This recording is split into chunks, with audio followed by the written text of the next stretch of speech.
হলেও আপনার মধ্যে সঙ্গে সঙ্গে প্রকট হবে। অষ্টসাত্ত্বিক ভাব পর্যন্ত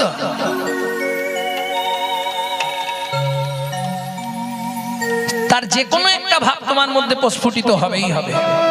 যদি মন্ত্র ঠিক হয়, যদি গুরুদেব ঠিক হয়, বীজ পড়ার সঙ্গে সঙ্গেই বীজের একটা ধাক্কা দেবে শরীরে।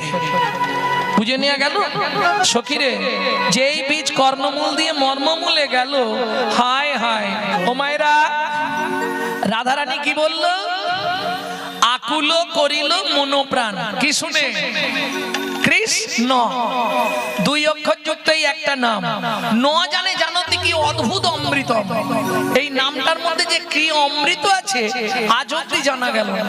কে বলছে? রাধারানী। ভেতরে যাওয়ার সঙ্গে সঙ্গে আকুল হলো। সত্যি কথা বলুন, এখানে বসে আমরা যে এত হরিনাম শুনি, আমাদের মন প্রাণ আকুল হয়?